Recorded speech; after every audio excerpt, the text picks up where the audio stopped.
Hello friends. कल के video में हम देखे थे कि बीजेटी ऑन कैसी होती है। मतलब इनपुट वोल्टेज जो है हमारा वो बेस टू एमिटर वोल्टेज से क्या होना चाहिए, ज़्यादा होना चाहिए। तो हमारा क्या होता था कि ट्रांजिस्टर ऑन होता था। अगर कम रखते थे वोल्टेज, इनपुट वोल्टेज, तो वो ट्रांजिस्टर ऑन ही नहीं होता था। मतलब हमारा जो करंट, आईसी करंट था, वो जीरो हो जाता था। ट्रांजिस्टर 3 रीजन में काम करती है, एक ऑन स्विच, एक ऑफ स्विच, एक एक्टिव रीजन। तो उसी रीजन को हम डिस्क्राइब करेंगे, यहाँ पे आपको बताएंगे। तो आप लोग ध्यान से देखिएगा और नोट डाउन कीजिएगा इसको। आप देख सकते हैं कि दो ग्राफ है, एक है आईसी और वीआई के रिस्पेक्ट में, और एक है आउटपुट वोल्टेज और इनपुट वोल्टेज। तो यहाँ पे आप ध्यान से देख सकते हैं कि ये जो हमारा पॉइंट है ये VBE है, मतलब बेस टू एमिटर वोल्टेज, जिसको हम कट इन वोल्टेज बोलते हैं। जिसे हमारा ट्रांजिस्टर होता है, ये ट्रांजिस्टर है, सिलिकॉन ट्रांजिस्टर। तो यहाँ का वोल्टेज VBE ये कितना होता है, 0.7, या इसको 0.6 लिख सकते हैं। तो पिछले वीडियो में आप वहाँ पे हम क्या किए थे, मिस्टेक कर दिए थे, VBE ऑफ लिख दिए थे। तो उसको आप VBE कट इन कर लीजिएगा। तो यहाँ से इधर जो है करंट, कोई करंट नहीं है, जीरो करंट, कोई करंट नहीं है, जीरो है।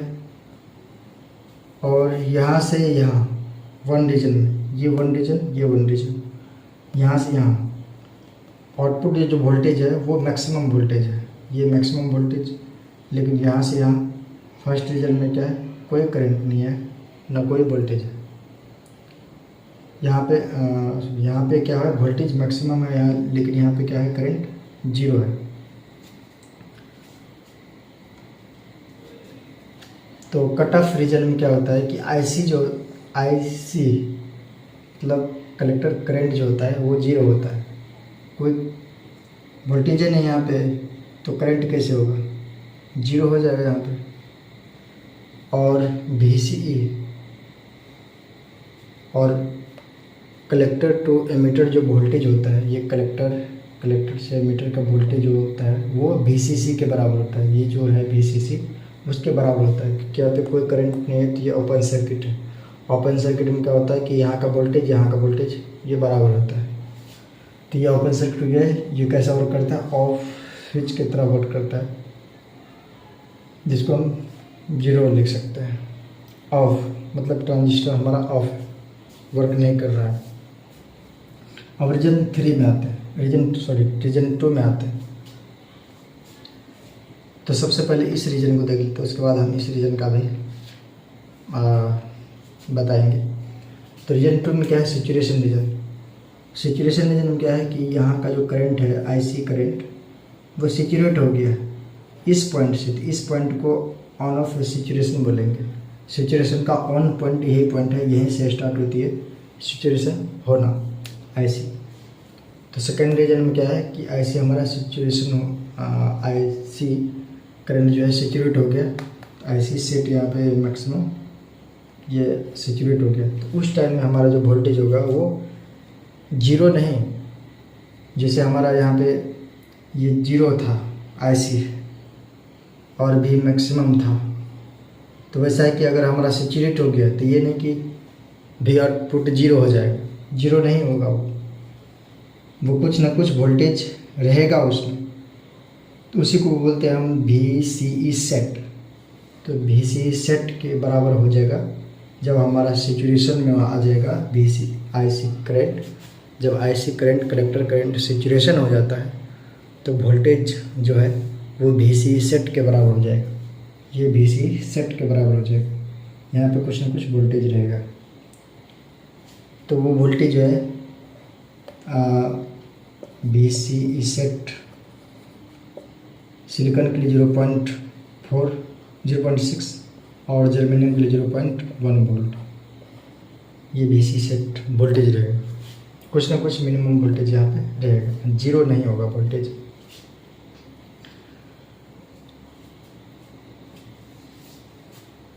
सैचुरेशन रीजन में IC remains constant with respect to input voltage. Input voltage के रिस्पेक्ट में क्या हो गया, IC क्या हो जाएगा, सैचुरेशन हो जाएगा। तो उस कंडीशन में हमारा IC जो है वो सैचुरेशन हो गया, और VCE यहाँ का जो वोल्टेज है V आउट और VCE वो VCE सेट के बराबर हो जाएगा, इस वोल्टेज के बराबर हो जाएगा, VCE सेट के बराबर। तो वो क्या हो जाएगा, ऑन स्विच होगा, शॉर्ट सर्किट हो जाएगा।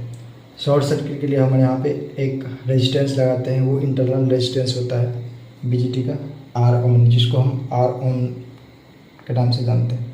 तो R ऑन क्या होता है, ऑन रेजिस्टेंस होता है सैचुरेशन ऑफ BJT का सैचुरेशन वो कितना होता है, बहुत ही कम होता है। कितना, VCE सेट यहाँ का वोल्टेज जैसे सिलिकॉन की है तो 0.6, और IC सेट, तो IC सेट क्या है, सैचुरेशन मतलब ज़्यादा करंट। तो ये ज़्यादा है तो ये क्या हो जाएगा, ये कम हो जाएगा, ये ज़्यादा है तो ये कम हो जाएगा, मतलब बहुत ही कम ओम में ये रहता है। तो यहाँ तक आपको समझ में आ गया, एक तो हो गया कट ऑफ रीजन, एक हो गया सैचुरेशन रीजन। अब हम एक्टिव रीजन का बात करते हैं। ये जो हमारा है ये एक्टिव रीजन है, तो इसमें आप एक चीज़ देख सकते हैं और यहाँ भी एक चीज़ देख सकते हैं, जैसे जैसे ये वोल्टेज बढ़ती है वैसे वैसे क्या होता है, करंट में भी चेंजिंग होती है। इनपुट वोल्टेज जैसे जैसे इंक्रीज करती है वैसे वैसे करंट में भी चेंजिंग होता है, वोल्टेज में भी चेंजिंग होता है, आउटपुट वोल्टेज में भी चेंजिंग, आउटपुट वोल्टेज डिक्रीज होना स्टार्ट हो जाती है, ये इंक्रीज तो ये डिक्रीज। तो यहाँ पे IC जो है, ये IC चेंज होता है किसके रिस्पेक्ट में, इनपुट वोल्टेज के रिस्पेक्ट में। इनपुट वोल्टेज बढ़ाएंगे तो IC बढ़ेगा, इनपुट वोल्टेज घटाएंगे तो IC घटेगा। तो उस कंडीशन में हम BJT क्या कर सकते हैं, BJT टू बी एक्टिव, उस कंडीशन में हमारा क्या हो जाएगा, BJT एक्टिव हो जाएगा, एक्टिव रीजन में होगा।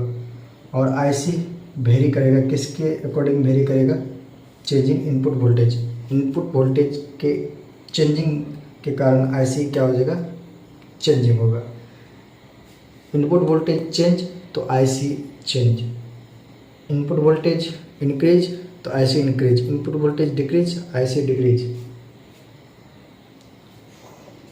BJT यूज करते हैं स्मॉल सिग्नल एम्पलीफायर के लिए इन एक्टिव रीजन में। एक्टिव रीजन में हमारा जो बहुत ही कम सिग्नल है, स्मॉल सिग्नल है, छोटा सा सिग्नल है, उसको हम बड़ा करना है, तो इसीलिए हम BJT का यूज करते हैं सिग्नल को एम्पलीफाई करने के लिए।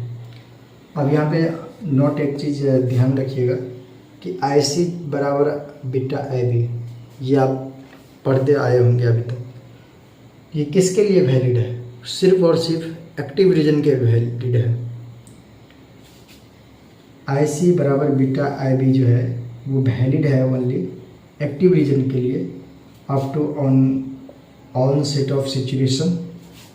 यहाँ जो ये ऑन सेट है और ये जो एक्टिव रीजन है इसके लिए ही IC बराबर बीटा IB ये वैलिड है।